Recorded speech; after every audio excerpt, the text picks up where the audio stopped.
Coming in at number 5 is the Pitt Rivers Museum. This archaeological and anthropological collection is an offshoot of Oxford University in England. It's known for storing and displaying all sorts of items from the collection of General Pitt Rivers, including an extensive amount of historically significant photographs and sound recordings. That's not what we're discussing here though, no. If we're discussing things that are creepy and potentially haunted, look no further than the Sansas display. There's a room at Pitt Rivers dedicated to the shrunken heads recovered from the upper Amazon region between Peru and Ecuador. Lots of folks think that shrunken heads are just pulpy tropes used to mysticize people from the Amazon for use in movies and adventure novels, but they were indeed a real practice made by the Shuar and Achuar people. In order to capture the power of a person's soul, they would peel the skin and hair off a skull, soak it in hot water, and then have hot sand poured inside. As the demand for shrunken heads increased in Europe, more sloth and monkey heads were used. I guess there weren't enough human heads to keep up with colonial demand. The museum displays contain one human head from General Pitt Rivers, and nobody knows how he came into possession of it. Probably some sketchy business. Since then, a few more shrunken heads have been donated to the museum, and they're kept in the treatment of dead enemies case along with other human heads. So if you've ever wanted to encounter a human soul stored in a shrunken head, or maybe just some skulls separate from the rest of their body, head on down to Pitt Rivers. But maybe don't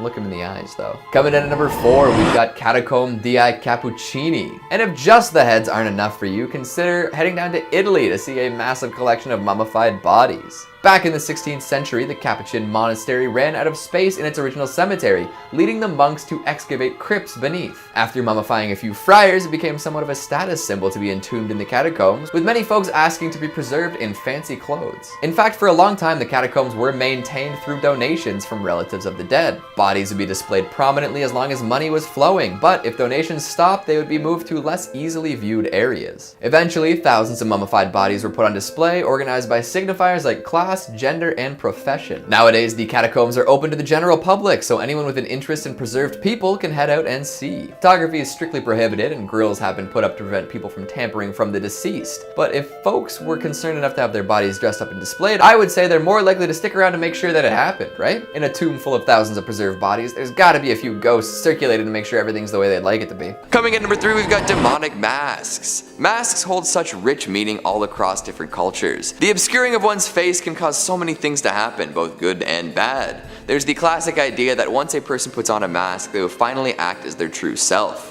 Others know that masks can protect folks from recognition, whether that means from other humans or paranormal entities that want to take something from you. On stage and in day-to-day performance, masks are associated with deception and hiding one's identity. So when they're used in dark rituals or other haunted rites, they may be inhabited by things other than people. Take a walk around the museum and you will find a treasure trove of creepy and disturbing face coverings. Uncanny Valley inhabitants of the highest order, these creations of rubber and paint can really be upsetting to look at for too long. Red-faced demons, dirty hags, strange screaming mouths, and more. A lot of them remind me of classics from Halloween 3 and Goosebumps, two mask-based experiences that shaped my childhood in ways we can't really get into today. Don't put any of them on, for nobody knows what might be dwelling within. Could be a nice spirit, or even better, nothing.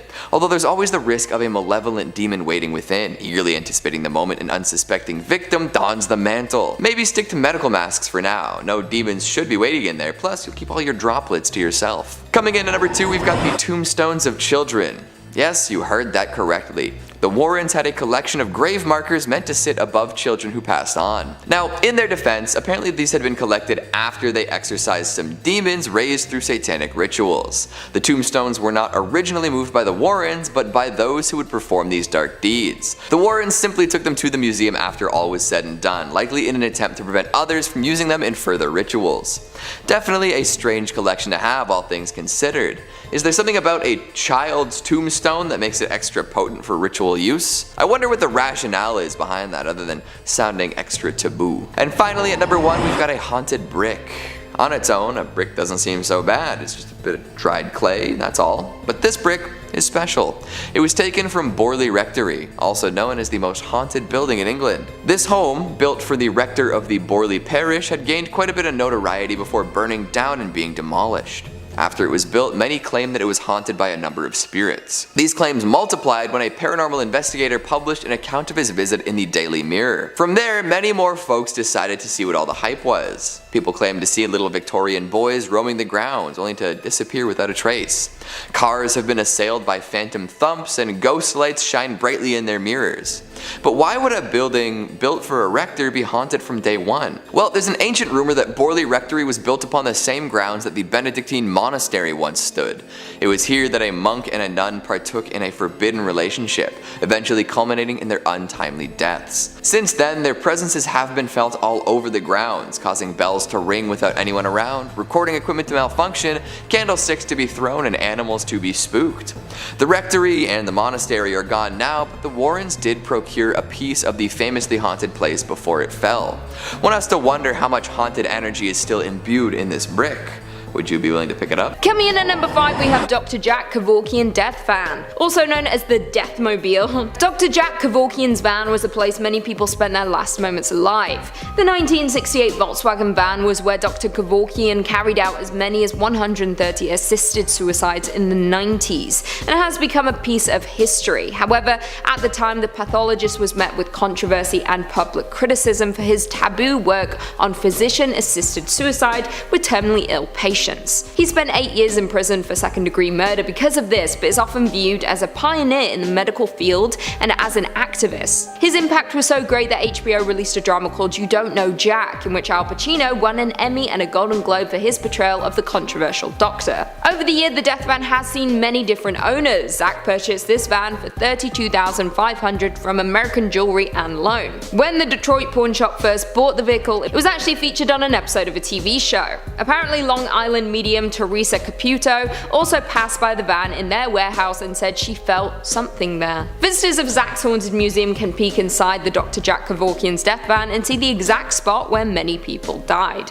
Coming in at number 4, we have Ed Gein's Cauldron. This is certainly one of the more gruesome relics on display at Zach Bagans' Haunted Museum, and it's believed to have belonged to the butcher Plainfield Ed Gein. He's known for not only committing 2 murders, but mutilating corpses and fashioning items from human skin. Some of this morbid creation include masks made from real human faces, a human skin lampshade, and a female skin suit. Although his kill count doesn't technically classify him as a serial killer, he's still served as inspiration for several fictional serial killers like Leatherface from Texas Chainsaw Massacre and Buffalo Bill from The Silence of the Lambs. This cauldron is said to have been a place for Ed Gein to boil body parts in, but its authenticity is largely unknown. It was auctioned off in 2015 by a man named Dan McIntyre. He claimed to have inherited it from his grandmother, who bought it in 1958 at Gein's estate sale following his arrest. That's bleak as The highest bidder was Zach, purchasing the little pot for $2,800. At the time, Dan said he was happy to be rid of it, as it was the source of strange phenomena.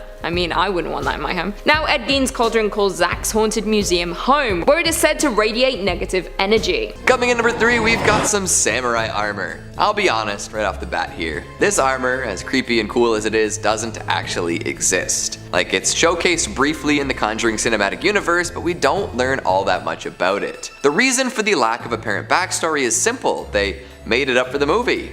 Bit of a letdown, I know. But for it to have screen time, that must mean that there is a wicked tale to be told about this battle-hardened human protector. It may have belonged to a famously brutal warrior, one who took the heads of all his victims on the battlefield. Their poor, unfortunate souls doomed to reside within the carapace until the end of time. Maybe the bloodthirsty soul of the samurai himself still resides in the armor. Perhaps the suit has a different story altogether, free from battlefield use. What do you think the story is behind this fictional item? Coming in number 2, we've got some glass eyeballs. They see you.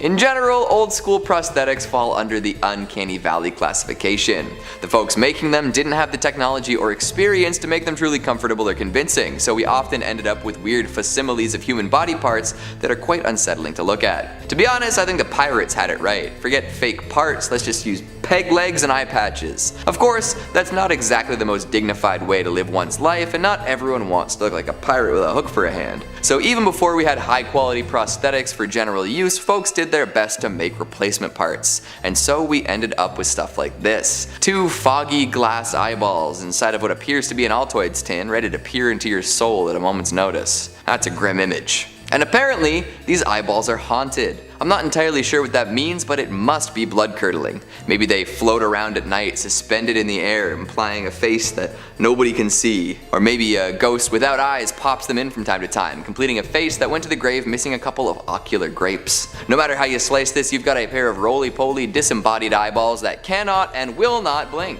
Things they must have seen. And finally, at number 1, we've got a dark magic doll. Unsurprisingly, the Warrens had a massive collection of scary dolls. Annabelle and the Shadow Doll are just the beginning, and are likely so well known compared to the others thanks to their relative power. These two will act on their own and often cause mischief and misfortune without being prompted. The Dark Magic Doll is a little different, where it's still imbued with a curse, but has to be used by a human to take effect. According to Tony Spera, son-in-law of the Warrens, it operates kind of like a voodoo doll. By adding an image of the person you're attempting to harm to it, you can use it to cause plenty of pain in their life. Make the doll look like your target, perform a quick ritual, and maybe add some of their hair to the equation and you're set. Then you hang the doll and wait for it to take effect. Apparently those who are targeted by the effects of this magic doll will soon fall ill and eventually succumb to this illness. So don't be messing around with it for no reason. You've got to go in with intent. And just for funsies, please let us know if that's something you plan on doing in the future. So we know. We're not worried or anything, no way. Number 5 on this list is the British Museum. The British Museum has a super haunted item in it that is said to be somewhat responsible for the death of hundreds of individuals. The unlucky mummy. Museum Crush says not actually a mummy, but the mummy board or coffin lid of an unknown high status woman from the 21st or 22nd dynasty. The British Museum's unlucky mummy has earned quite the reputation for causing destruction through its ancient curse. The mysterious mummy was found at Thebes in the late 1800s, and tales of its curse start soon after that. It's said that of the 4 young Englishmen who bought it, 2 died in shooting incidents and 2 died in poverty. A string of illnesses, accidents, and deaths following this are said to be attributed to the mummy. One of the most astonishing rumors surrounding the mummy's curse is that it caused the sinking of the Titanic with the loss of more than 1,500 lives. One of the victims on the Titanic was journalist William Thomas Stead, who was one of the first to pen articles about the mummy's curse. Survivors from the disaster recall Stead telling stories of the ominous artifact over dinner, and as the mummy's sinister reputation grew, people even began to believe that its presence on board caused the disaster. Now I will say this, there was no actual record of the mummy being on the Titanic. I mean, think about it. If it was, then how could it be in the museum right now? It would be at the bottom of the ocean. So we know that it was never actually there, but that didn't stop it from cursing the boat all the same. It's believed that Stead carried this curse onto the ship, and that the telling of these stories are what ultimately cursed the ship to begin with. Almost as if bringing up the mummy multiple times in a row unleashed its power. For my sake, I really hope that this isn't the case though. Pretty sure I've talked about this mummy a few times before on this channel, and if this is like a Beetlejuice thing, like say it so many times and then it happens, then I could be in for some trouble.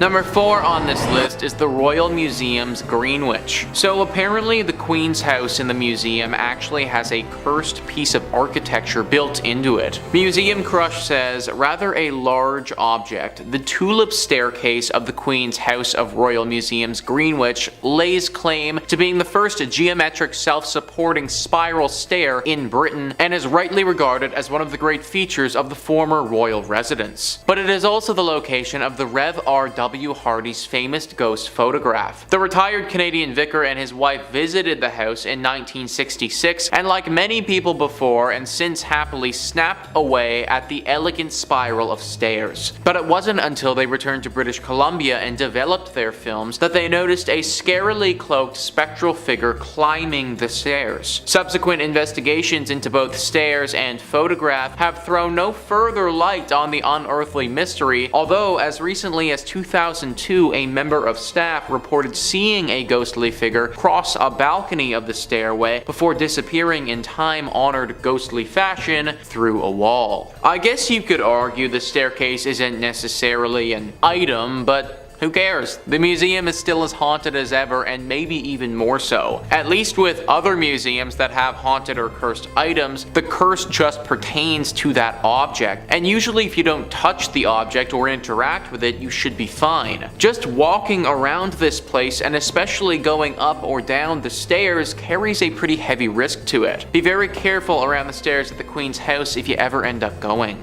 Coming in number 3, we've got the Shadow Doll. Now, we've all got a particular cursed doll in mind when it comes to the Warrens, and now she's the star of a major motion picture franchise, so it seems that she's always going to come in first. But there is another doll at the museum that should elicit at least the same amount of fear. That's right, I'm talking about the Shadow Doll. This thing is downright butt ugly. Like, Annabelle as an OG Raggedy Annie is kinda creepy, and they had to make sure they punched up the creepiness with some porcelain features and unnerving eyes for the movie. But if they made a movie featuring the Shadow Doll as is, I think they might actually have to make it less creepy. For real. I don't know if big movie theater chains would allow something like this on their screens. Feels like something out of a snuff film, maybe a low-budget exploitation flick. Nobody's looking at this and saying, oh yeah, I want to watch a whole movie based on this thing. Worse yet, the Shadow Doll seems to carry a much more terrible curse than most. Plenty of cursed dolls require you to be in the same room as them in order for the worst of the effects to hit you, but the Shadow Doll just needs you to view a picture of it to generate risk. Just looking at it means there's a chance it'll visit you in your dreams and kill you there, Freddy Krueger style. And based on looks, I don't think it would make it fun like Freddy does. It would just be brutal and upsetting. Goodness gracious. Coming in number 2, we've got the Pearls of Death. These are known for their outrageously dangerous powers. They might just look like a nice set of pearls waiting to be adorned by the fanciest of folk, but be warned, the glamour is not worth the price. And I'm not talking about how much you pay for them. No, it is not money that these pearls want, it is your life. Owners of this particular string of aquatic orbs have complained time and time again of the necklace constricting around their throat and choking them. According to the first woman to adorn herself with this luxurious item, she felt as if she was being strangled as soon as she put them on. She attempted to take them off, but was unsuccessful. Panicked, she rushed out to request help, and it took multiple people yanking on the string to finally set her free. Since then, people have been very reluctant to wear these pearls. Some believe that a Satanist or black magic worshipper cursed the necklace before it was given to the unfortunate woman, kinda like the opposite of a holy person blessing an object. How fun. I wonder if we got a priest in there, whether they could cancel out the curse. I suppose not too many people are willing to test whether or not the pearls are still strangling. And finally, at number 1, we've got Annabelle, the Warren Museum tenant who needs no introduction, the mistress of the glass case, the shadow clawer of college boyfriends, the mega million movie star herself, Annabelle. What a classic cursed doll. Honestly, I'm sure the museum could liquidate most of their other objects and still have a similar crowd come by if they just kept Annabelle. Legendary. She looks a little different in real life than in the movies, although I'm sure this is true of any movie star. We've already discussed her Raggedy Annie appearance, especially compared to the more porcelain figure in the flicks. However, this doll makes up for a lack of spooky looks with a plethora of terrifying tales. After being gifted to a nursing student, Annabelle started acting strange. She'd move around the house on her own and leave little notes to the girls living there. Eventually, she would attack and strangle the boyfriend of one of the students, leaving them desperate for help. The Warrens soon arrived and whisked the doll away. However, they seemed to know just how wretched and terrible she could be, and as such, they locked Annabelle away in a holy box. This seems to keep her at bay, but who knows? Someday she could break free once again. I'm sure there are plenty more extra cursed and haunted objects held at the Warrens Occult Museum, but today we've only got time for 5. Coming at number 5, we've got the Satanic Idol. Now, Satan is usually quite a controversial figure. In the past, any mention of the name would have been associated with something terrible, especially as satanic panic swept the nation. Why won't anyone think of the children, right? We love to assign weird moral values to stuff to ensure our political weight can be thrown around, but I'm getting off topic. These days, the jury is out on Satan. Many folks love the guy and worship him as ardently as anyone else would worship their deities. Some say he's a more forgiving figure than plenty of other gods and demigods. However, this idol doesn't seem to be associated with that end of the satanic spectrum. This one comes from the bowels of hell and brings with it misfortune and terror, or so they say. Let's take a look at this interesting oddity. With a misshapen horned head, piercing blue eyes, and a strange, unnaturally slim body, this doesn't necessarily look like the powerful demon most folks would assume is Satan. Artists can take liberties with the things they create, so don't write it off simply based on its looks. Apparently, a young hunter had been scavenging through the woods in Connecticut when he stumbled upon this cursed idol. He didn't really know what to do with it, but he took it along just as well. Soon after coming into possession of this horned artifact, he ran into an old man in dark robes, one telling tales of doom and horror. This, of course, spooked the hunter, who discussed this interaction with his friends. Eventually, after some sleepless sleepless nights and anxiety, he was put in contact with the Warrens, who came by to evaluate the idol. They deemed it haunted indeed and took it off the poor guy's hands. I'm sure he was very glad to be free of it. Ed and Lorraine strapped the devil thing in and brought it back to their museum, where it still remains. So if you ever get a hankering for some devil worship or really want to look into some Gollum-esque blue eyes, you know where to go. Just be careful. That cloaked man in the woods is said to have been a worshipper of Satan, using the idol in dark and terrible rituals. I'm sure it's safe in the museum, but who knows. Coming in number 4, we've got the toy monkey. What is it about old school toys that makes them so creepy? Like, at some point in history, every single toy maker decided it was time to stop making them look that way and move on to much cuter, cuddlier, cooler, and overall less frightening things. Maybe tastes changed, or folks just collectively woke up to the fact that they were letting their kids play with nightmare objects, but regardless of the reason, I'm glad we've left these designs in the past. Dredging up these figures makes for some good spooky times though, right? Take this toy monkey for example. Would you buy your kids something like this these days? I'd wager no, and for good reason. Not only is it unsettling to look at, plenty of similar monkeys have been featured in the spookiest of scenes across Hollywood, but there's a lot of dark energy imbued in this particular monkey. The one at the Warrens Museum is said to carry a terrible curse. Hell, it was even featured in Annabelle Comes Home. So what does a little monkey have to do to earn such a reputation? Well, this one seems to stalk people, torment them, and then kill them.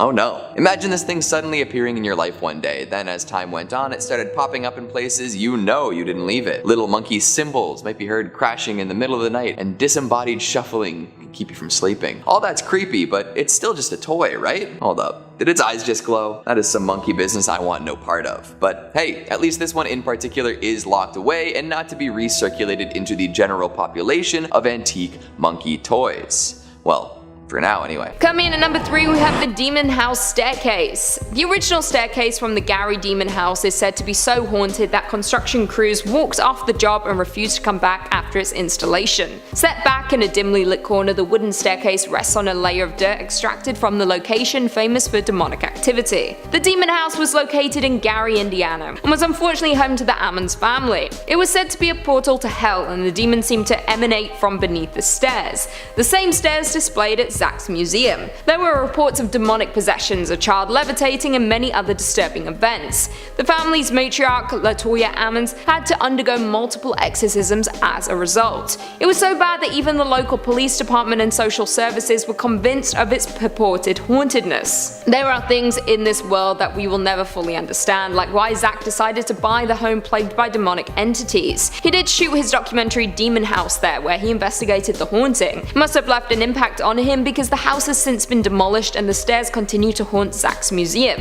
Coming in at number 2, we have the Devil's Rocking Chair. This sinister chair is linked to a very famous investigation done by Ed and Lorraine Warren, and its story serves as the plot for The Conjuring: The Devil Made Me Do It. Zach actually purchased this chair for $67,000 just hours before the death of Lorraine Warren.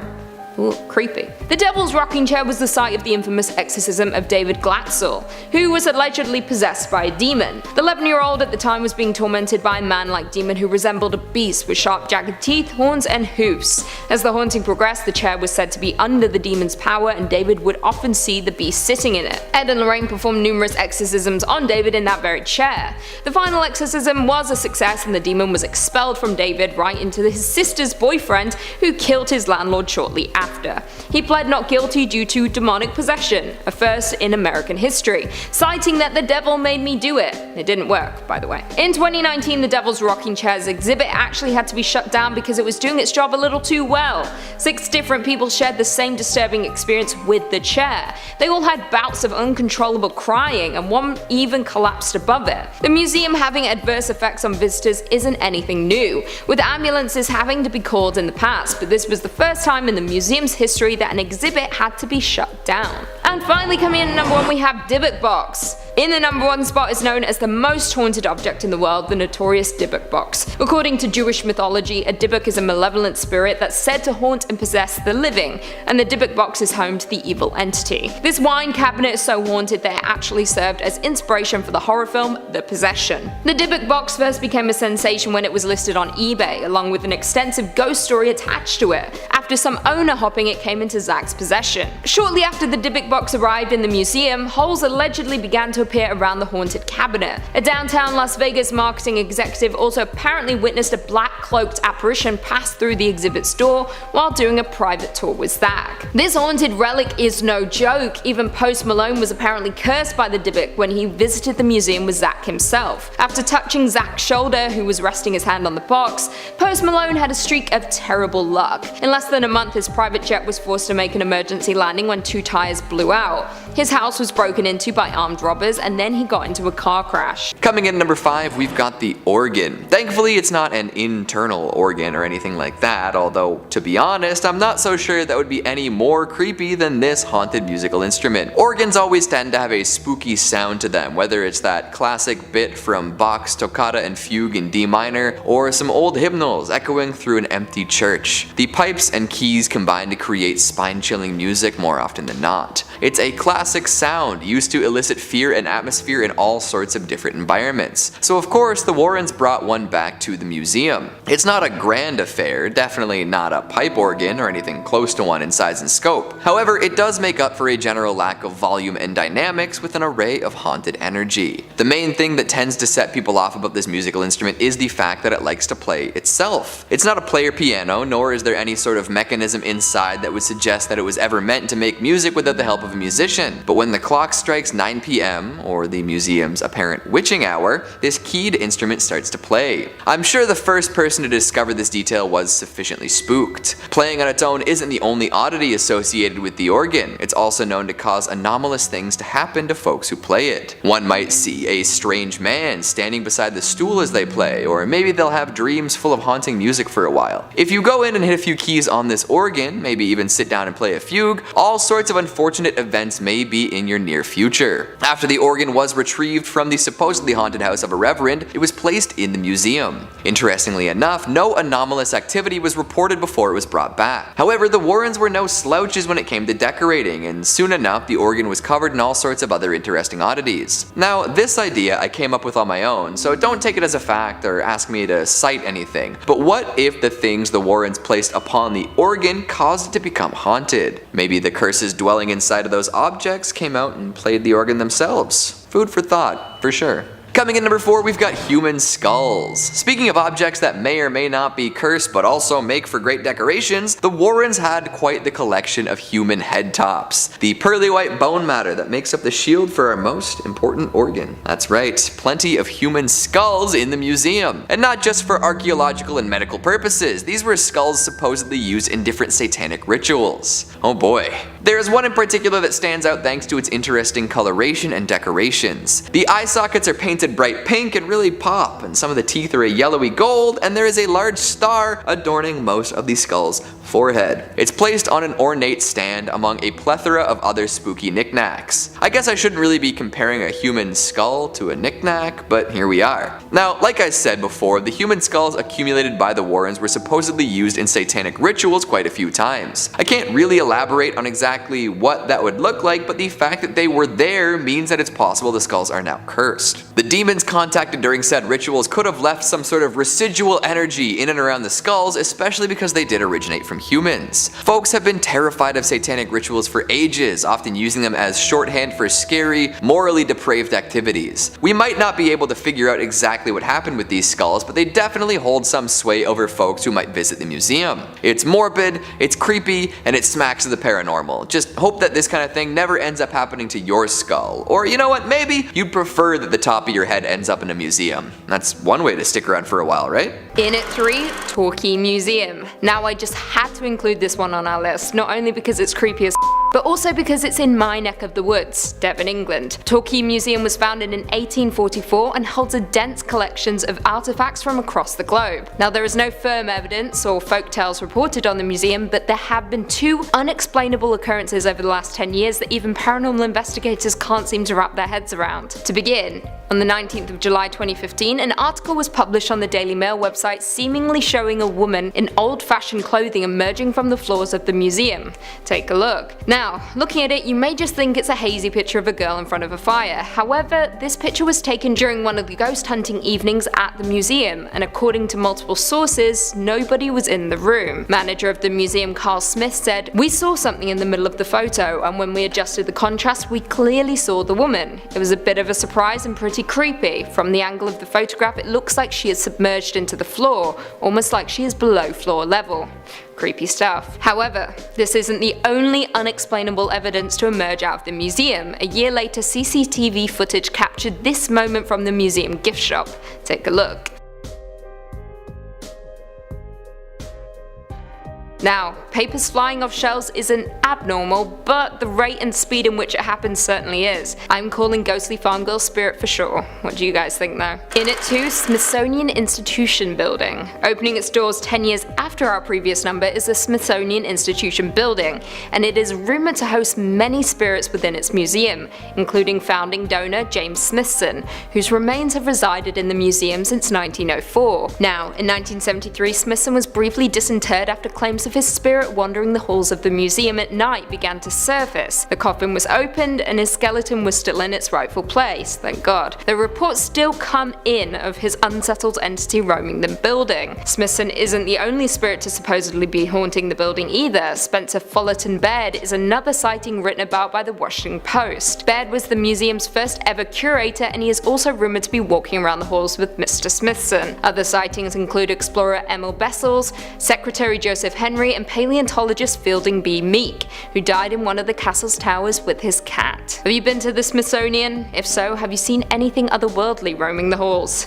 Crying for help, perhaps? Let us know. And finally, in at number 1, the Cleveland Museum of Art. Not only a world-famous art museum, but the museum located in Cleveland may now be the most notable for housing the spirit of Claude Monet, the infamous French Impressionism painter. If you don't know, Monet had a distinctive look, a full salt and pepper beard, and would typically be pictured wearing bowler hats. So when reports started rolling in of staff spotting a man that resembled that description surveying the museum, people got interested. After a new installation arrived at the museum named Painting the Modern Garden, Monet to Métis, a staff member snapped this shot of a man that looks frighteningly similar to Monet, overlooking the new installation. Now, many have accused the museum of setting the picture up themselves in order to draw on the public. However, with the museum's history of ghostly residents, it seems unlikely. Former museum director William Mathewson Milliken has known to be spotted from time to time wandering around the museum, as well as the subject of the painting Portrait of Jean-Gabriel de Thiel at the signing of the Treaty of Vienna by oil painter Jacques-André Joseph Aved. They've also been noted to be spotted observing their own likeness in the picture. There are far too many reports to go on, otherwise we'll be here all day, but I highly suggest you look into the ghostly accounts from the Cleveland Museum of Art. Truly creepy. Coming in at number 5, we've got a mask of Hannah Cranach. This item isn't necessarily intrinsically linked to the famous witch, but it is done up in her likeness and inspires folks to learn more about her magical ways, and that is impressive, so we'll talk about it. Way back when, in the far-off land of New England, there once lived a woman known as Hannah Cranach. She was an individual with a particularly short temper and a tendency to demand things of her neighbors with nothing offered in return. Come on, Hannah. Now, oftentimes her neighbors would say no to these demands, resulting in a bit of a tantrum from Miss Cranach. These could be scary and upsetting, but nothing too terrible, or so they thought. Often, after refusing Hannah Cranach a favor, these neighbors would have some misfortune befall them, and because of the rumors circulating, they didn't usually chalk this up to simple bad luck. No sir, they suspected witchcraft. The idea compounded over time, especially as things seemed to get worse around Hannah. Her husband wandered off into the night and perished after falling off a cliff. This put even heavier suspicion upon Hannah, who at this point was deemed a witch by all of her neighbors. And Hannah Cranach embraced this title with aplomb. Good for her, right? She took to walking around with her rooster, old Boreas, who many suspected to be her familiar. She cursed her baker neighbor to bake less tasty pies, and cursed a young fisherman to never catch a fish again. And eventually she foresaw her own death and made some more of her famous demands in relation to her burial. Her neighbors were told to carry her coffin to her grave by hand, not by cart. She also refused to be buried before sundown. Of course, when she kicked the bucket, they didn't want to deal with all this. But when they attempted to drag her coffin through the snow by sled, it would slide off and down the hill, forcing them to try again. And to top it all off, when they returned to Hannah Cranna's home at the end of the ordeal, it had burned to the ground. A witch through and through. So be careful while looking at this mask. Who knows if somehow Hannah Cranna could still be channeling power through it. Coming in number 4, we've got some satanic books. We've talked quite a bit about the allure and taboo that comes along with satanic rituals. When people find masks, dolls, tombstones, idols, and more associated with Satanism, they tend to get pretty freaked out. They tell tales about what these objects may have been used for in the past and generally attribute a whole lot of dark energy to them. Whether anyone doing this understands exactly what they're talking about is totally up in the air. It seems that every few decades or so there's a brand new satanic panic. X is leading to Y and it's going to corrupt our children. Why won't we think of the children? However, if folks took the time to attempt to understand what they were really talking about, I would bet that the panic might recede a little bit. The frantic reactions of the ill-informed will never stop, will they? On the many shelves of the War and Occult Museum sit volumes and volumes of satanic books. These could be read by those afraid of what rituals might be impacting people around them, or they could sit there and look scary. If you're afraid of something, it is likely that you just don't understand it. Demystifying ideas and people and creatures is often a good way to really get to the core of what makes them scary, and then you can see them for what they really are. People would probably claim that all these satanic books at the museum are haunted or cursed or have a history of being used in evil rituals, but would never themselves read one to find out exactly what the contents entail. Maybe that saves them from being haunted, but also it could cause them to live in ignorance longer, using fear as an excuse to make broad assumptions and statements. I know this isn't a fantastic analysis of the actual books found at the War and Occult Museum, but I feel like when discussing things like this, it can be helpful to encourage curiosity over fear. Who knows? Maybe you'll learn something useful. Hopefully without having to resort to rituals and sacrifices. Coming in at number 3, we've got the Museum of Torture Instruments. Now we just wrapped up talking about well-preserved bodies, now let's take a look at some mangled and destroyed ones. I know for sure that if I got tortured to death, I'd be coming back to make the life of whoever did it a living hell. Put me in an Iron Maiden, guess what's playing at 4 AM, full blast every night. Throw me in a rack, you'll be hearing my screams until you go deaf. Burn me alive, good luck ever escaping the smell of incinerated flesh. I've got to imagine it would be the same for all sorts of folks. Dying in a terrible fashion does not make for a peaceful passing. So of course a museum full of the most malicious objects to ever grace the planet would be home to a few specters.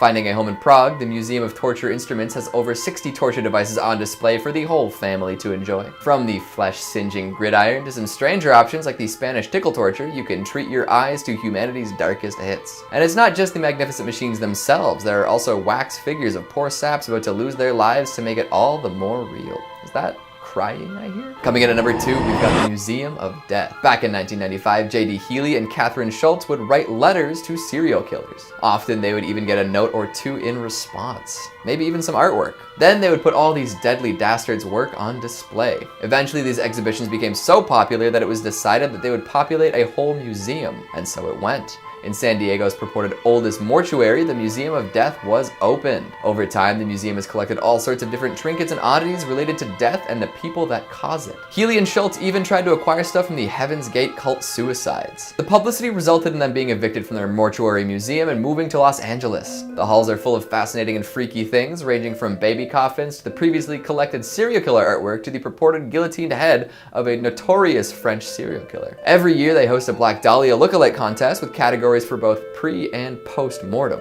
It's hard to imagine a place so obsessed with death not having a ghost or two to call their own, especially back when it was hosted in a mortuary. So if you ever find yourself looking at Jack Kevorkian's drip suicide machine and see something appear in the periphery, maybe back away slowly and try not to acknowledge it. And lastly, at number 1, we've got John Zaffis's Museum of the Paranormal. John Zaffis is a second-generation paranormal researcher with over 40 years of experience. He's been all over the world looking for ghosts and demons and other unnatural phenomena. A prolific public presence, he's starred in reality TV shows, made appearances in documentaries, and has been an expert guest on many a radio program. All of this knowledge about the world beyond our own has been put to good use in his very own museum. Many of the items he has collected over the years are held here. While some are simply curios from interesting places, Zaffis claims that a lot of the items held here are indeed haunted. He'll cleanse the items before putting them on display, although some are particularly active and must be kept in special cases. And if you've heard of Annabelle, you know exactly what that means. The museum showcases a sword used in satanic satanic rituals, a military jacket that supposedly gave a girl vivid dreams of the battlefield, and even the Virgin Mary statue that the haunting in Connecticut was based on. It's kind of like Ed and Lorraine Warren's museum, but with a little less Hollywood scrutiny behind it. There's no billion-dollar franchise backing Zaphis, just a few movies here and there. Starting off this countdown, we have the Weeping Woman. The Weeping Woman, better known as La Llorona, is a terrifying part of Mexican lore. According to this legend, which varies depending on who's telling it, basically, long ago there was a woman named Maria who married a rich man. The couple had 2 lovely children together, but at some point their marriage went downhill and he spent less and less time at home. And when he was home, he would only pay attention to one of his kids. Eventually, Maria found out that her husband was cheating on her. She was then overcome by grief, and one version claims she drowned her 2 children, but then immediately regretted it. So she cried out, "Oh, my children," or "Oh, my sons." In another version, she drowned herself afterwards as well. So she is now banished to purgatory on Earth until she finds her lost children. Legend goes on to say that she can be seen floating over bodies of water, crying or weeping as she searches for her lost children, which gave her the name the Weeping Woman. Others believe that she will kidnap and attack other children or cheating husbands. Both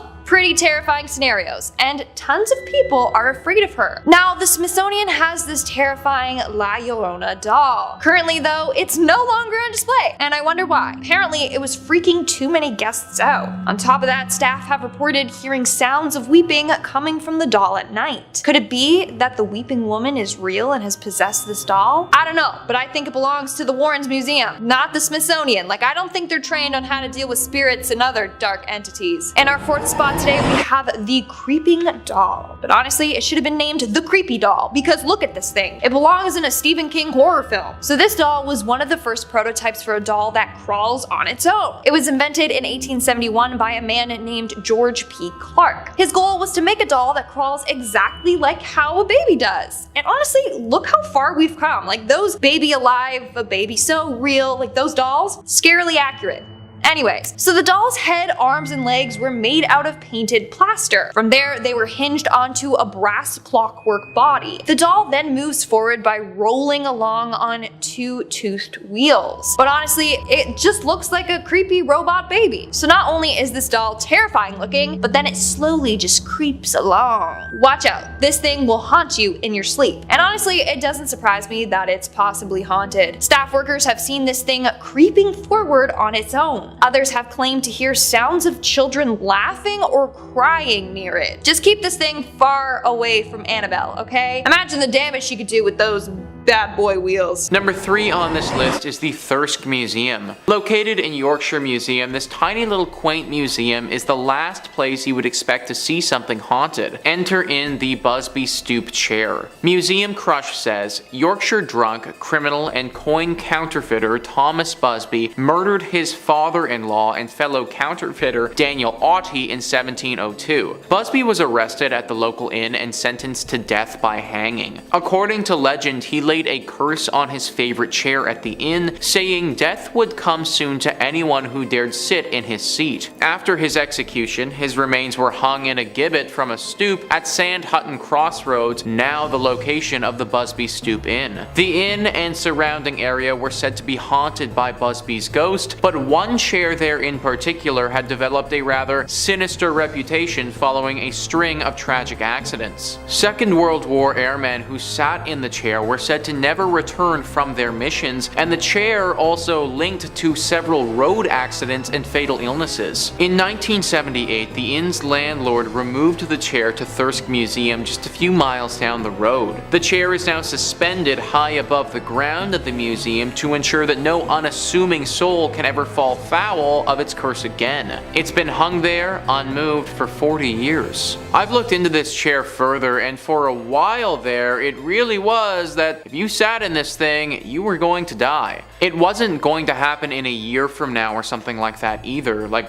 we're talking about pretty imminent death here. Number 2 on this list is the Natural History Museum. The Natural History Museum is one of the most complete museums in the world, and being so complete, it obviously has to include a cursed item. Museum Crush says this apparently cursed gem was owned by 19th century polymath Edward Heron Allen. So powerful was its curse that he eventually decided to have it stored away away in a bank vault inside 7 locked boxes with a note of warning to anyone who dare handle it. Heron Allen also left strict instruction not to remove the amethyst until 33 years after his death. The curious story surrounding the stone says that it was stolen from the temple of the god Indra during the Indian Mutiny by Colonel W. Ferris, an officer of the Bengal Cavalry. After Ferris's health deteriorated and he died, the cursed amethyst was passed on to his son, who suffered a similar bout of bad luck and eventually gave it to Heron Allen. After facing a string of health and financial misfortunes, Heron Allen made several attempts to get rid of the stone, but they all proved unsuccessful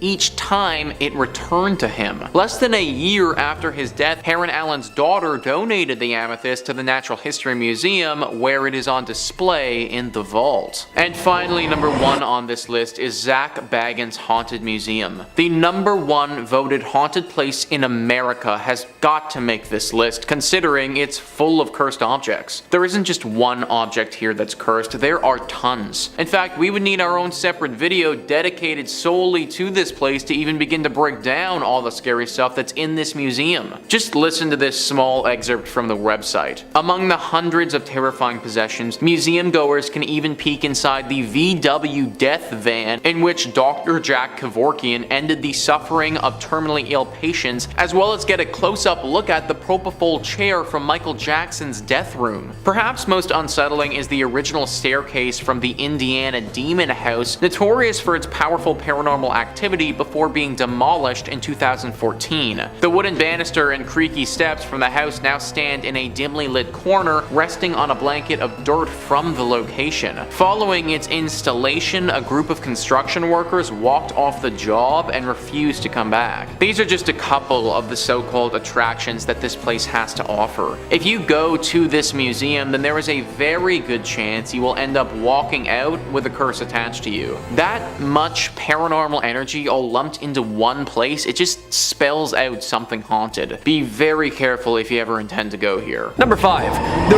Ring of Silvianus. The Vine Ring, aka the Ring of Silvianus, is a gold ring dating back to the 4th century AD. The ring was discovered in the fields of a farm in 1785 in Hampshire, England. Originally the property of a British Roman named Silvianus, apparently it was stolen by a person named Senicianus, upon which Silvianus hexed the ring with a curse. That's right. In 1888, the owner of the property wrote about the ring in a history of his property, which is now a National Trust property. The ring went on display there in April 2013, where it's been ever since. Oddly, in 1929, during excavations of the site of the Roman Temple of Nodens at Lydney Park, archaeologist Sir Mortimer Wheeler discovered the now apparent curse that goes with said ring. Consulting shortly after with one J.R.R. Tolkien. That's interesting. The ring is apparently much larger than most rings as well, and was perhaps made to be worn over gloves. The band of the ring has 10 edges. Among it is the goddess Venus engraved, along with the saying, "Live in God." Yeah, that's pretty awesome. The lore goes, while at the temple, Silvianus' gold ring vanished. Believing the thief to be an individual named Senicianus, Silvianus demanded supernatural justice. And at the Temple of Nodens, crafted and carved a hexed tablet known as the Curse Tablet, or Defixio. On the tablet, he wrote, quote, "For the god Nodens, Silvianus has lost a ring and has donated 1/2 of its worth to Nodens. Among those named Senicianus, permit no good health until it is returned to the Temple of Nodens." Yeah, that sounds like a spell to me. You better return that, buddy. Nodens is like Poseidon. Yeah, that's not good if he's out there looking for you. Number 4. Tutankhamun's trumpets. The trumpets are a pair that were first found in the burial chamber of the 18th dynasty pharaoh, famously known as King Tut. One sterling silver and one bronze. They are considered to be the oldest operational trumpets in the world, and the only known surviving examples from ancient Egypt. The trumpets were found in 1922 by Howard Carter during the excavation of Tutankhamun's tomb. Yeah, you know, the whole cursed tomb thing. The bronze trumpet was discovered in the tomb's antechamber in a large chest containing other military objects and walking sticks. The silver trumpet was found in the actual burial chamber. Both are engraved with decorative images of the gods. Similar looking trumpets feature in Egyptian wall paintings that are usually, but not always, but most associated with military and war. Silent for more than 3,000 years, the trumpets were played for a live audience of 150 million people through a BBC broadcast live in 1939. And then World War II happened. Because apparently the curator of the Tutankhamun collection at the Egyptian Museum says whenever someone blows into it, a war occurs. The same thing happened in 1967 and the 1991 Gulf War when a student was doing research on Tutankhamun's collection and gave her a whirl. Yeah. The bronze trumpet was one of the artifacts stolen from the Egyptian Museum in Cairo during the Egyptian looting riots in 2011 and then, hilariously enough, returned weeks later. Yeah, apparently it's like really cursed. Like haunted cursed. Guy didn't want it anymore. Shocker. Number 3, the statue of Osiris. And speaking of ancient Egypt, we arrive yet again at something stolen.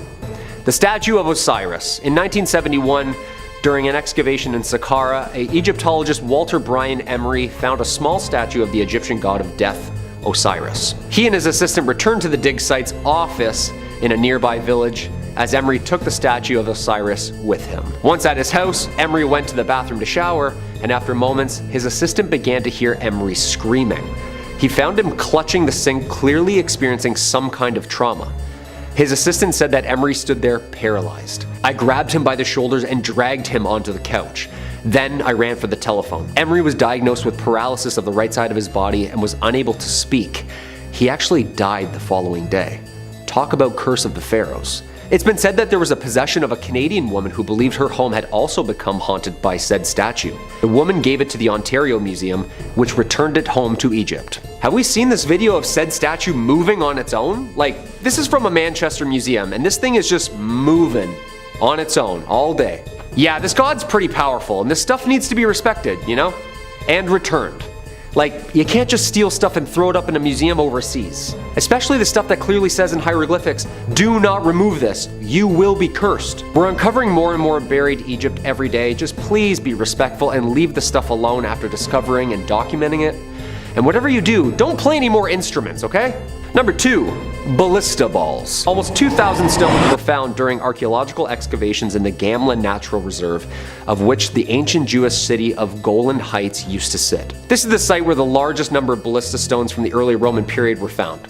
Basically, these little sanded stones are perfectly smooth and perfectly designed for ancient machine gun slingshots.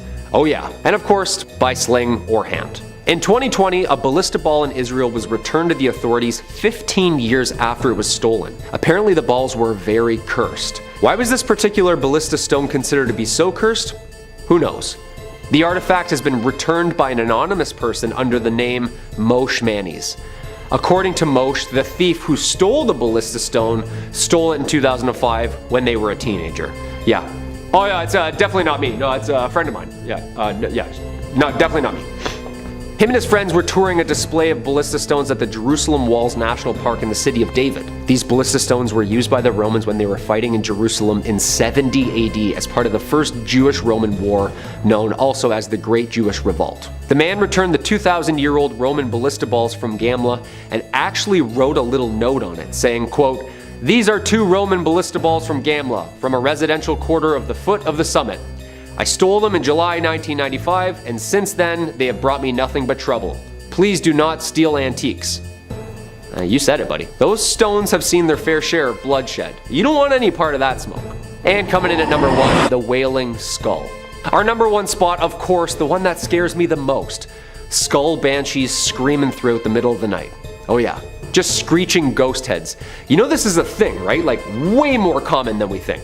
Like, they're like everywhere. Burton Agnes Hall is in East Yorkshire, was built in 1598 during the reign of Elizabeth I by 3 sisters of the Griffith family. The youngest sister, Anne, was apparently attacked. They beat her after she apparently refused to give them her belongings.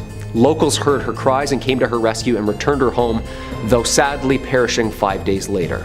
On her deathbed, she requested that the head be placed within the walls of the unfinished manor. The family ignored her request, and after she was buried and the house's construction was complete, the sisters began to hear sinister noises throughout the empty house. Well, screams, actually. The sisters returned to their family's vault to fulfill the past sister's request, and when they opened the tomb, the body was completely intact except for the now smiling skull across the room from the body. Okay, the head was taken back to the Bert and Agnes Hall, and miraculously, the noises and disturbances stopped. It's like she asked to be there or something. The noises would only happen again when later residents tried to remove the skull from the premises. Yeah, I'd put that back immediately. Don't mess with people's scary like this, you know? The skull was later cemented in the walls for safety. Yeah, I'd hope so. Although the noises have stopped, Anne still makes a ghostly appearance apparently on the anniversary of her death. I don't know why people go around touching things, moving them around, like leave them where they layeth, you know? Number 5, the organ. Music is the basis of like every good horror movie, isn't it? Music playing from the other room by itself? Yeah, that scares the shit out of me. When I forget my Bluetooth is on and I hear the music from the other room, my heart skips a beat. And there's some Shakespeare sonnets on there, you know? So it sounds like some dudes in the other room just talking to me in Old English. Well, there's actually an instrument that plays by itself, apparently, every night around 9 p.m. Unless it has priests bless it to keep it only wood and ivory. Apparently it likes to play a little number or two from the other side. Residing in the Warrens Occult Museum in Monroe, Connecticut, Ed Warren, the husband of the famous demonologist duo, apparently likes his classic music. Well, not live, I should say. He obtained the organ apparently after authorities cleaned out a haunted house owned by Reverend Eliakim Phelps in Stratford, Connecticut. Somebody from the authority at the city of Stratford reached out to Ed asking him if he'd be interested in obtaining a musical instrument which needed some special handling. Nothing like a dusty old haunted organ, like the old hockey games and churches organs, you know? Apparently one night Ed was woken up by the sounds of the chords of the organ being played. It was late at night, so naturally Ed thought maybe someone had broken in and was fiddling downstairs with the instrument. Ed went down to check it out, and as soon as he entered the museum where the Warrens' haunted items are kept, the organ would just stop. Yeah, creepy. And also annoying. Like, why do ghosts always do that? It's so like trickster of them, you know? This would happen over and over and over again. The organ finally stayed quiet semi-permanently when after the Warrens asked a priest to bless the organ on a regular basis. Apparently it needed to be continuously cleansed or else the mysterious pianist would start their eerie tune again. Yeah, organs have to be the scariest instrument on this planet. So Halloween-y sounding, you know what I mean? And so Dracula-ish. Toccata in D minor, just Number 4, the wedding dress. Your wedding day is supposed to be the happiest day of your life, isn't it?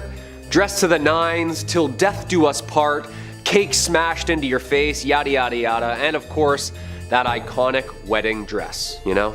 Yeah, it's tradition. So what's this wedding dress doing in the Warrens Occult Museum then? Well, the official story behind the white gown in the Occult Museum is that of the White Lady of Union Graveyard.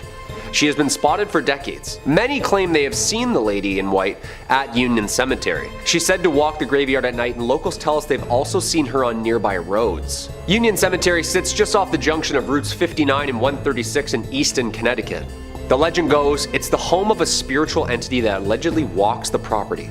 I can tell you that now for a fact that this place is haunted. It's one of the most haunted places around, said Lorraine Warren herself. Yeah, and she's seen some stuff in her time. One of the most infamous encounters is that late one night a man was driving down Stepney Road in his pickup truck just past Union Cemetery. Out of nowhere, a woman in a white dress appeared in the middle of the road.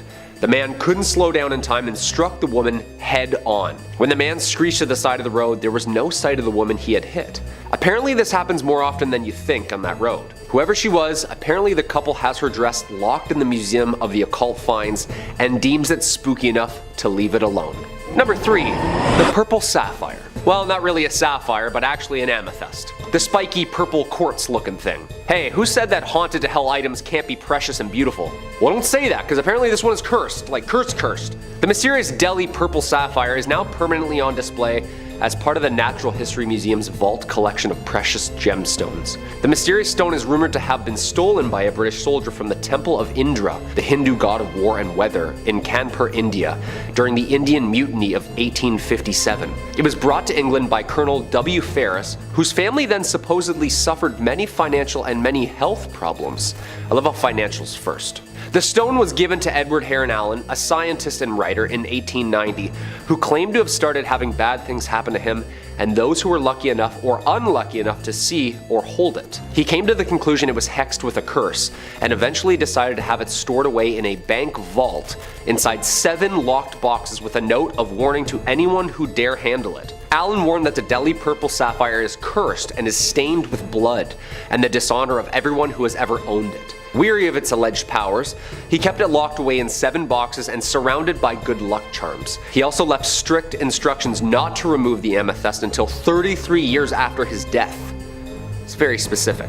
Heron Allen's own daughter was forbidden under every circumstance to even touch or handle the stone, which, half a year after her father's death, she donated the amethyst to the Natural History Museum where it's on display today.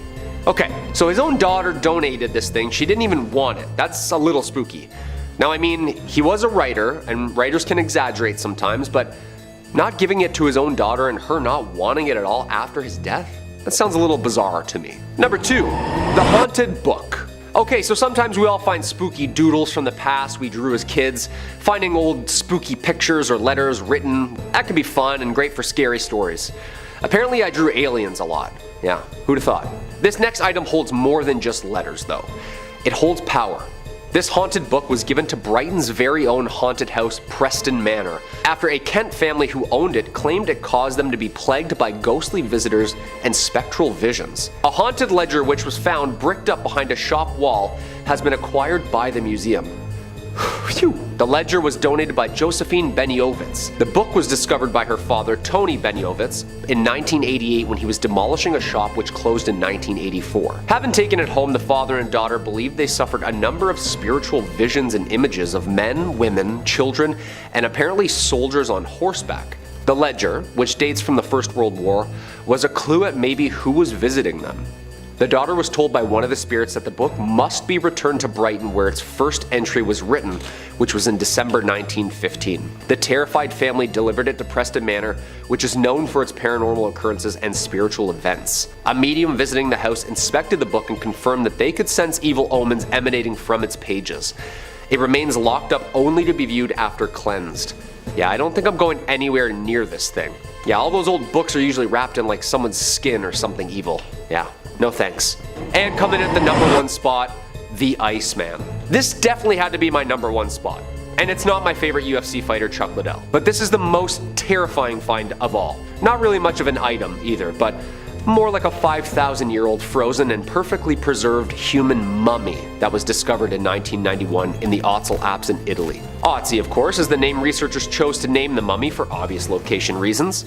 This frozen mummy is of a man who believed to have lived 5,300 years ago. Ötzi is believed to have been apparently murdered before being frozen in its time. This is claimed after the discovery of an arrowhead found embedded in his left shoulder and various other wounds on his body. He also has multiple different DNA types on his clothes, suggesting he was in combat or in danger in his last moments. The nature of his life and the circumstances of his death need more investigation, but scientists believe he's Europe's oldest natural known human mummy, offering a very shiny new view of the Copper Age. A huge glacier surrounded him after he died of exposure and preserved his body in a mile-high ice cube. However, this is where it really gets spooky. Once unearthed, rumors of a curse surfaced too and grew stronger as people linked to him began to die, often in accidents or natural health problems. All in all, so far 7 deaths have been tied or loosely related to Ötzi's de-thawing, including forensic pathologist who was killed in a car accident en route to give a speech about Ötzi the Iceman, a mountaineer who died in an avalanche, a hiker who discovered the Iceman on a hike with his wife and later perished after falling down a treacherous path. A molecular archaeologist was found dead in his home after he was finalizing a book about Ötzi. The head of the forensic team died of a heart attack, another discoverer died of a brain tumor, and another researcher perished of multiple sclerosis. Yo, say what you will about curses if you believe them or not, when people start dropping all involved in this one find, There's gotta be some sort of otherworldly connection going on here. Whatever the case may be, this find is one of the most scientifically precious and also one of the most spiritually terrifying. Should we study this mummy some more and unearth more mysteries of the past, or should we risk the lives of those who study it? In at 5, Frederick Remington Museum. Located in Ogdensburg, New York, this museum was built in 1810 by David Parrish, before eventually being occupied by American painter Frederick Remington, who would later die in 1909, in the house. His home would later go on to house his most notable artworks, opening its doors in 1923, remaining open to this day. Now, with a house that has seen a lot of death, it's not crazy to believe that it is housing many a spirit that is yet to pass on. Now, according to museum director Laura Foster, the most prominent entity residing in the museum is that of Madame Amerigo Vespucci, a woman from the 19th century who was reputed to, I quote, to be won in a game of cards, aka killed. Now, in March of 2015, a psychic medium Frida Gladel conducted a walkthrough of the museum. She noted that although there was no full-time spirits lingering within the bricks, she did in fact encounter a lot of residual energy within its walls, including that of a woman believed to be Vespucci, who informed the investigators that it was not cards that killed her, but instead a nasty owner of the neighbouring museum, according to the transcriptions of the walkthrough. Now, Laura Foster has been quoted in saying that a lot of these reports have been embellished and perhaps the ghostly talks of the museum are getting the better of it, but still, supernatural reports keep coming in. In at 4, Merchant's House Museum. Now a museum, the Merchant's House was originally populated by the Treadwell family from 1835 to 1933, and who are rumoured to be haunting the old museum. Many visitors have reported seeing ghostly figures that match up the images of the Treadwell family. Gertrude, the youngest daughter, is most prominently seen roaming the halls. She passed away in 1933. Every year, paranormal investigators flock to the museum, including Dan Sturges, who documents the ghostly activity through recordings and pictures. Though no firm evidence has come out of the investigations, that does not stop the reports from rolling in. Communications manager at the museum, Emily Wright, has stated, "The museum would never come out and definitively say, yes, we're haunted. Yet visitors have matched reported sightings with images of the family."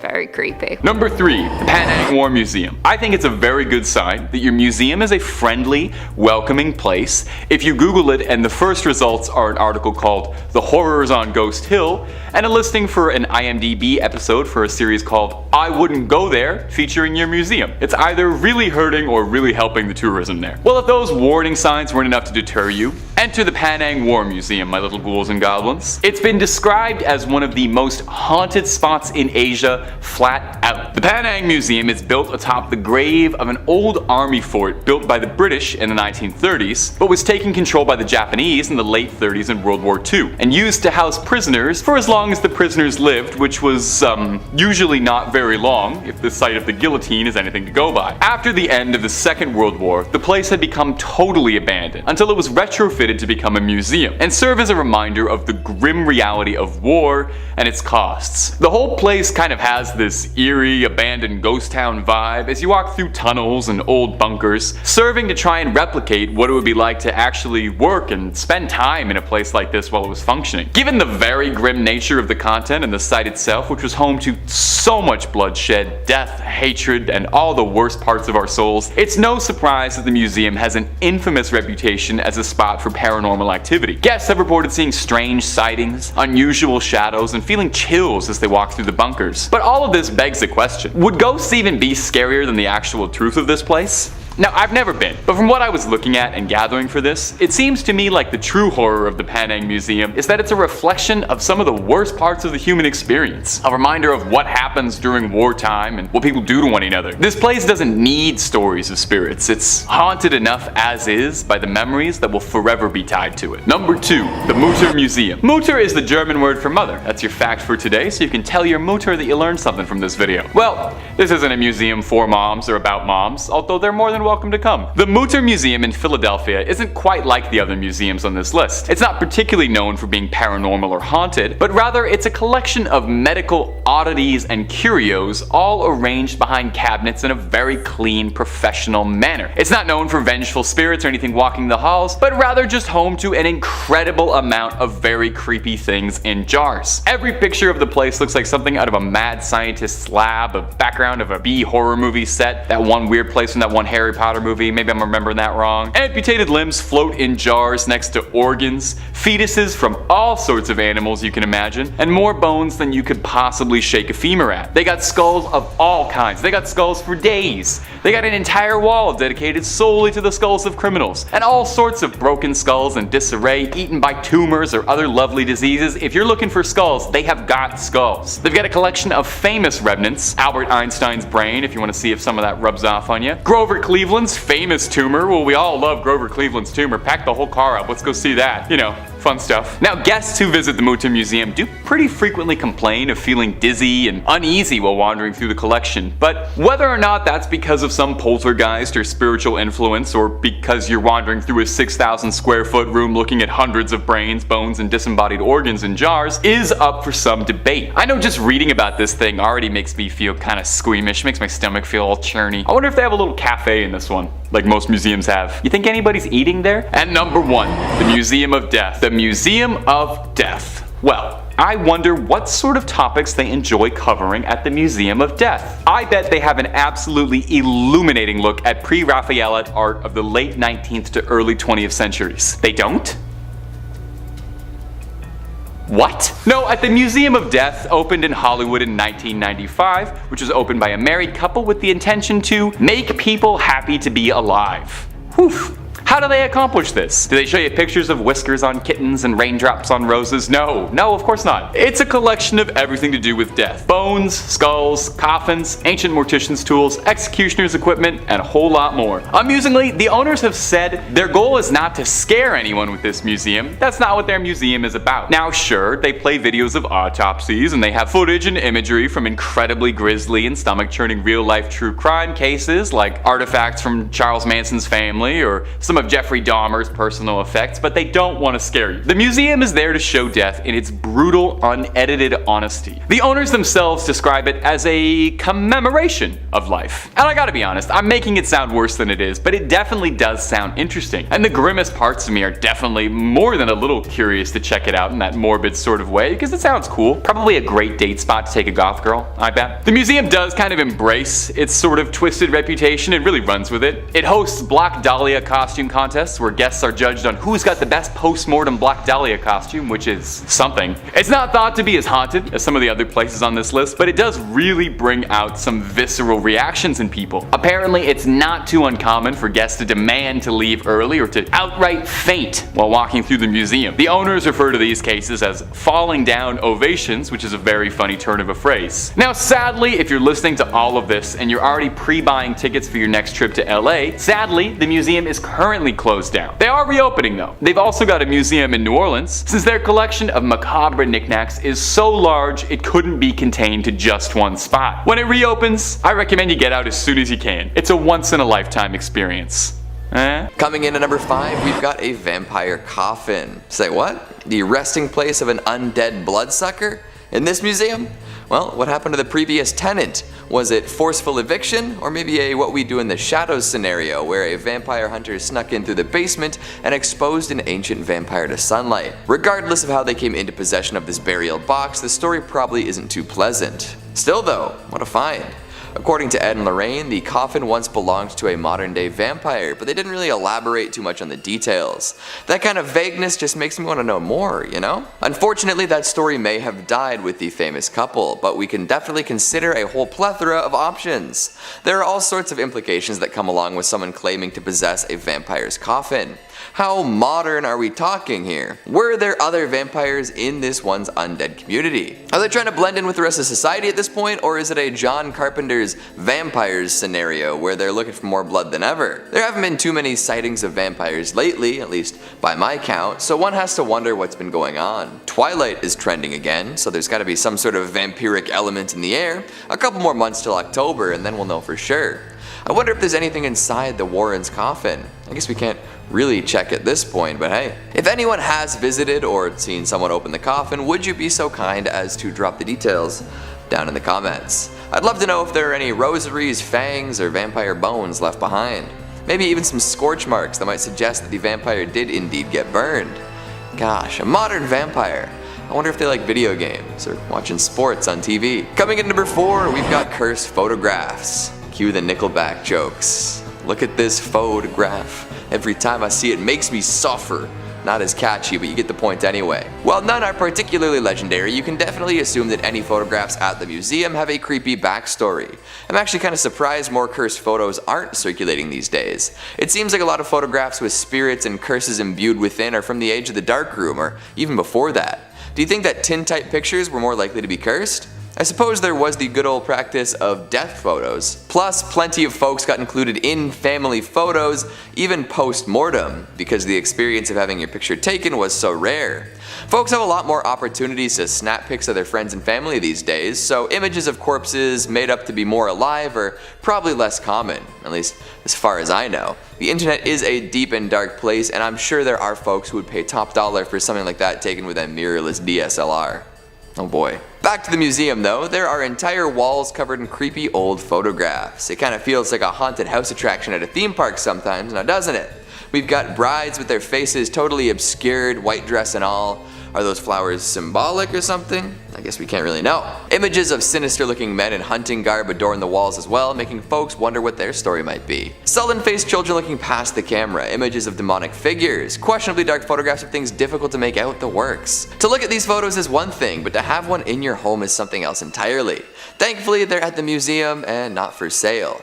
However, there is the good old theory that photos of the photos might bring the effects of the curse wherever they're viewed. So like the shadow doll, you might be done for just by looking at these pictures of pictures. Maybe consider investing in some holy water or seeking out the advice of a paranormal expert. Good luck with all that. Coming in at number 3, we have the haunted painting. The Smithsonian is home to a number of beautiful, artistic, and haunted paintings. Take this painting for instance. It's called Memorial and was painted by Benton Spruance in 1951. Just by looking at it, it gives me the chills. The painting features a bunch of floating creepy heads or masks with a skull and cross in the background. For starters, why does that one eyeless lady look like the mom from Coraline? Like, I saw the painting and that's immediately what I thought. Unfortunately, not a lot is said about this art piece, but Benton was known for creating pretty dark pieces of work, this being one of them. And according to a number of visitors and staff members, they believe that this painting is haunted. For starters, guests have complained about feeling uneasy near the painting. Workers have experienced the exact same thing. They claim that the painting gives them the creeps. Not only that, but apparently there was also a cold spot around the painting, which was odd because there was no vent or anything nearby. But around the painting, it felt as if someone was blowing cold air directly on the back of their neck and arms. Now, the painting was gifted by a man named John B. Turner, and it makes me wonder, why did he donate it? Did he know it was haunted? Did creepy things happen to him when he was around the painting and that's why he donated it? Who knows, but probably.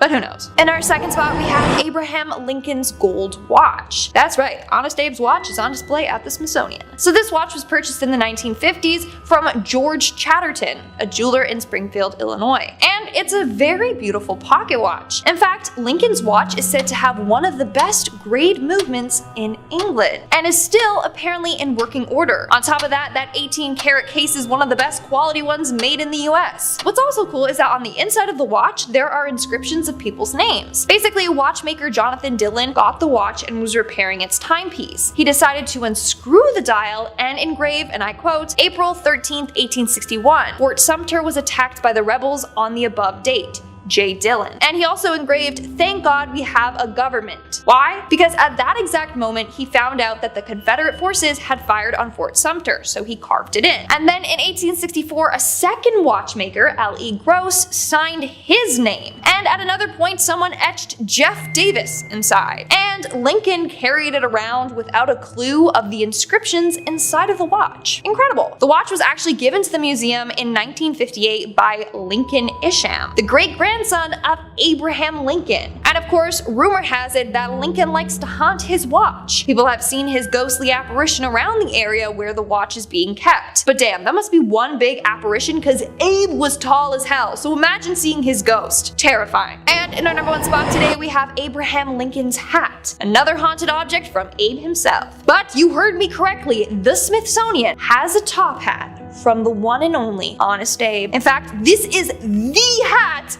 that he was assassinated in. So yeah, no wonder it's haunted. Anyways, even though Abe was super tall, 6'4" tall to be exact, and towered over most people, he decided to wear top hats anyway, because, you know, he's cool like that. This hat he got from J.Y. Davis, a Washington hat maker. In fact, he had the black silk band added to the hat, which represented mourning, in remembrance of his son Willie. Anyways, the last time he put this hat on his head was to go to Ford's Theater in April of 1865. After he was shot, the War Department preserved his hat and everything else that was left at Ford's Theater. Of course, they got permission from Mary Lincoln to do so. The department then gave the hat to the Patent Office, and in 1867 it was given to the Smithsonian. But it was immediately put in the basement storage room. Why? Well, the secretary of the Smithsonian thought that there was too much excitement at the time, so the staff had to keep it all hush-hush, and they didn't even reveal that they had the hat until 1893. Now it's one of the museum's most treasured objects, and of course it has the history of being haunted by Abe himself. Apparently a number of people have seen Abe's apparition around the museum, mostly around the hat, but they have claimed to have seen a tall dark figure that looks like Abe in other areas as well. Want to know something kind of freaky but kind of cute? In part 1 of this video I talked about Mary Lincoln's dress that's also at the Smithsonian, and apparently her dress is said to be haunted by Mary herself, meaning the two are together haunting the museum in the afterlife.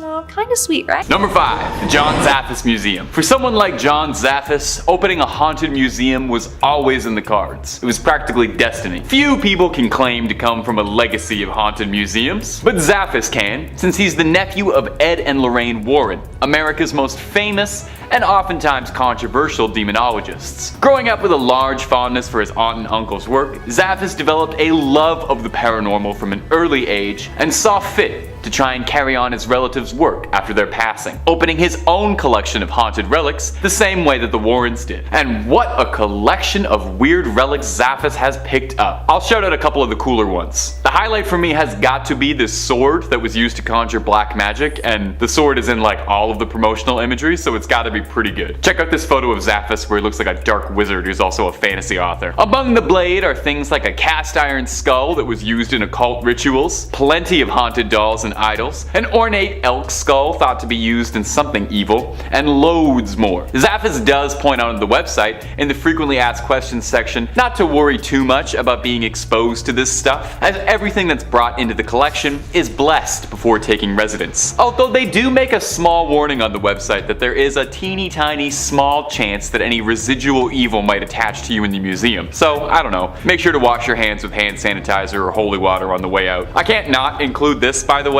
but the website also states that if Zaffis believes personally that any of the items in the museum have become too evil or too haunted to remain safe for public display, he throws it into an unspecified body of water. So if you're looking to start a collection of slightly used haunted relics on the cheap, I'd just check out the surrounding bodies of water to the museum. Now, unfortunately, John Zaffis' museum is currently closed. Hey, this list was about ones that had to be abandoned, right? Can't come as too much of a surprise. But for those who are hoping to get a good up-close personal look at these cursed relics, Zaffis says he's been searching for a new location for the collection. Hopefully somewhere with some good ventilation, you know, really let all that evil air flow. And hey, if you're looking for more videos about haunted museums, haunted objects, haunted dolls, haunted everything really, we've got all more of that in spades. So stay subscribed to Top 5 Scary, keep the screams coming all night long. Let's keep going. Number 4, the Museum of Medieval Torture Instruments. Pack up the whole family and make sure to stop by at the gift shop for the Museum of Medieval Torture Instruments. Don't worry, there's something for everybody here to enjoy. Make sure you take home the miniature guillotine. One quick look at their website is particularly illuminating. Our main product is emotion,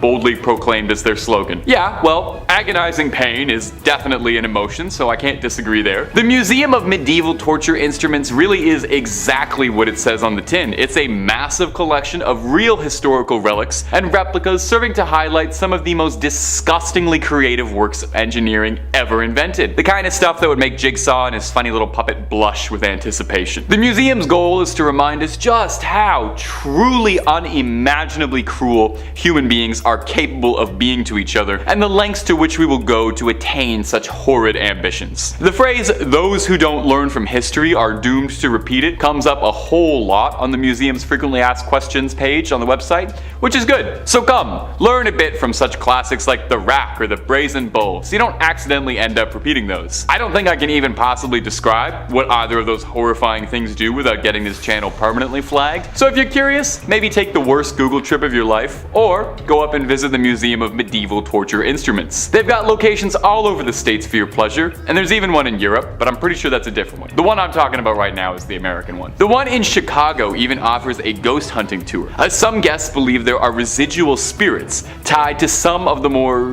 grisly equipment kept in the dungeons. Guests are invited to spend the night on their own accord, or with the safety of a tour guide, to try and uncover any of the spirits that are said to be still living there, including an old executioner named Thomas, who loves his work so much he just never left. Sheesh.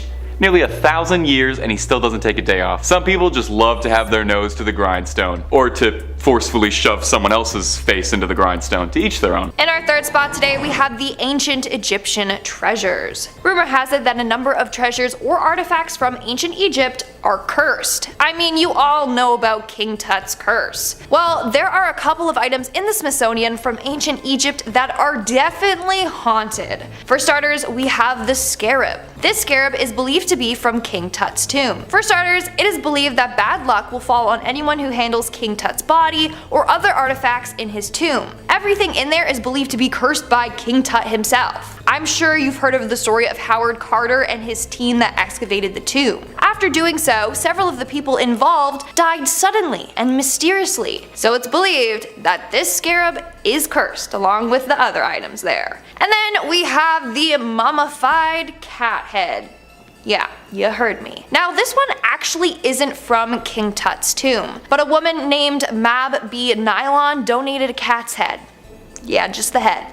Who knows where the body is? Hey, maybe she kept it for herself and it's on display in her house. I'm not gonna judge. Anyways, this creepy thing is a preserved mummified cat's head wrapped in linen. Inside contains a real cat skull. Well, according to a number of workers, they have seen a ghostly cat apparition move around this display. This damn ghost cat is probably out looking for the rest of its body. This cat has also been seen wandering the halls and in several other exhibits as well. Moving on at number 2, we have the Black Aggie. This all started back in the 1800s when a woman named Marianne Hooper Adams, known by her friends as Clover, sunk into a terrible depression. As a result, she drank some of her photography developing chemicals and took her own life. After her death, her husband commissioned a sculptor to make a memorial statue of her. It was named the Adams Memorial, and later Black Aggie. But because of how it looked, people called it Grief. And that's when this creepy legend surrounding it was born. Legend goes that if you stare into her eyes long enough, they'll open up and start glowing red. Those that see her eyes will either be killed by her or she will cause you to go blind. Not only that, if you sit on the statue's lap at midnight, then you will die within 2 weeks. It's also said that pregnant ladies should never go near her. If they do, she will cause them to miscarry.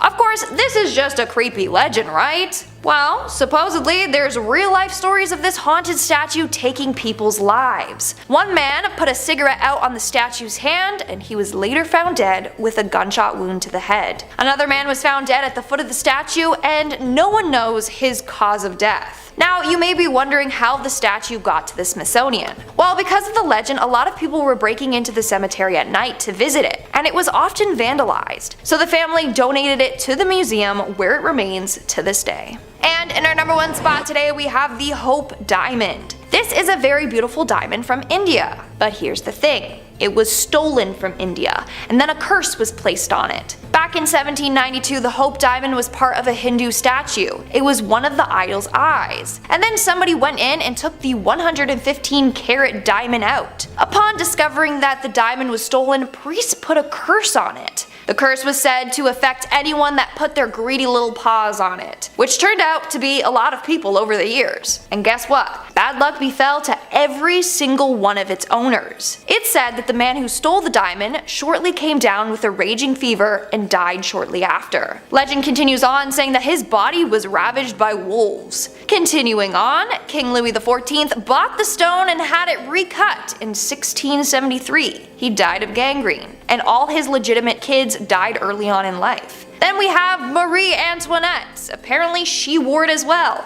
And we all know how bad things ended for her. Another story involved an heiress named Evelyn Walsh McLean. She bought the Hope Diamond and everyone around her started to die mysteriously. First it was her mother-in-law, then her son, then her husband left her and later died in a mental hospital, and then her daughter. She later sold the diamond to get rid of this curse. That's not even half the people affected by this diamond, like the list goes on and on. Now the haunted diamond is on display at the Smithsonian. Hopefully no one will ever try to steal it because we don't need to relive its curse over again. Starting off this countdown we have Mary Todd Lincoln's dress. This beautiful dress was once owned by Mary Todd Lincoln, Abraham Lincoln's wife. It's a beautiful purple velvet dress with satin and lace detailing. She wore this dress during the Washington winter social season in 1861 to 62. But here's the thing. After her husband's death, Mary went into mourning for a long period of time. In fact, she stayed in widow's clothes up until her own death in 1882. So she had no use for this dress anymore. So she gave this dress and some of her other items to her family members. This dress was given to her cousin Elizabeth Todd Grimsley. In 1916, Grimsley's son sold the dress to the Smithsonian's First Ladies collection. And now, apparently, it's haunted by Mary Todd herself. People have heard weeping when they have been near this dress. On a number of occasions, they have actually seen Mary Todd Lincoln's apparition by the dress. Thankfully, she means no harm. But if you think about it, it's quite sad. Even in the afterlife, she's still mourning over the loss of her husband. Hopefully, she can eventually find peace and reunite with him. Moving on to number 4, we have the Smithsonian. One of the most haunted items in the Smithsonian is the museum itself. It is haunted by a number of ghosts. As a result, they actually offer ghost tours on location for people interested in the paranormal. On a number of occasions, workers have seen past Smithsonian scientists who would work on the collections there. But the most active ghost is that of the Smithsonian's first curator and second secretary, Spencer Fullerton Bard. Almost all of the night guards at the Smithsonian have seen his ghost wandering the halls. They see him gliding through the halls, people try to talk to him, and then he disappears into thin air. Then you have the ghost of Secretary Joseph Henry that also likes to show his face around town. According to the night guards, they said, and I quote, "Henry is often seen fully clothed in the garments he wore in life, walking through the exhibits before returning to his post." His post being the statue the museum has in place for him. Dude, what in the night of the museum is this? Seriously. Then you have the countless unidentified entities that also haunt the halls. These are just like black shadowy figures people have seen in passing. At least it seems like these ghosts mean no harm. Like sure, it's kinda spooky, but at least they aren't malicious. Also, hit that thumbs up button if you want to see me go ghost hunting at the Smithsonian. I'm down. Coming in at number 3, we've got the Haunted Music Box. Just another classic spooky object. Where would we be today without spring-wound machines that generate tinkly renditions of famous tunes? I feel like every 10 movies or so there's a shot of a haunted music box. Maybe that's a thing of the past at this point, but we do know that the Perron family dealt with a whole lot of nonsense stemming from a music box in the first Conjuring movie. Some things that appear in the Hollywood flicks don't actually exist in the real world, and they're just there to add some intrigue. The samurai suit and the Feely Mealy game were a couple examples of that, but we'll leave it at that for now. We'll focus back on the music box instead. After playing a big role in the exorcism of Bathsheba, it gained some wicked notoriety. Folks who had seen the movie assumed that this object was cursed in exactly the same way. That's not really the case, but it is fun to imagine, right? Music boxes are classic vessels for curses, especially thanks to the general creepy vibe the music can give off. How many cheap horror creations make use of a distorted music box song and some creepy childish laughter? Actually, keep the number to yourself, I already know it's way up there.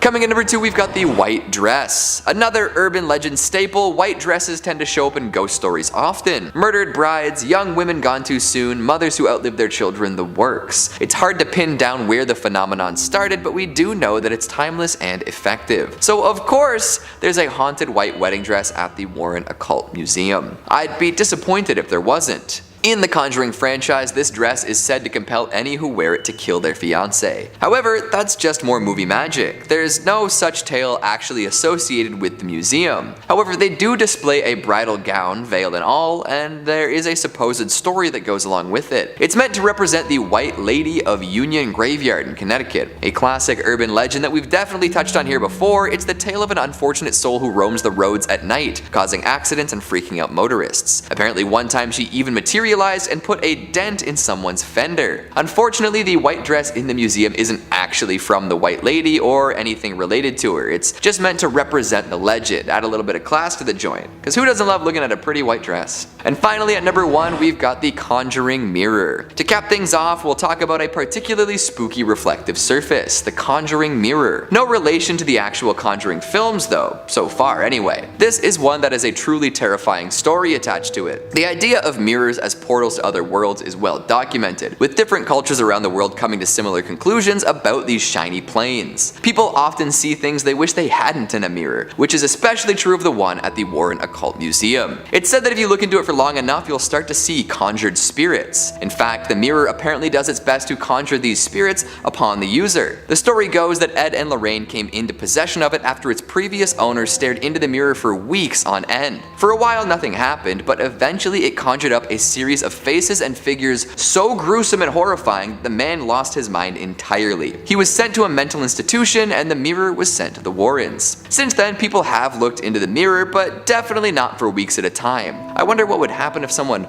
replicated the experiment.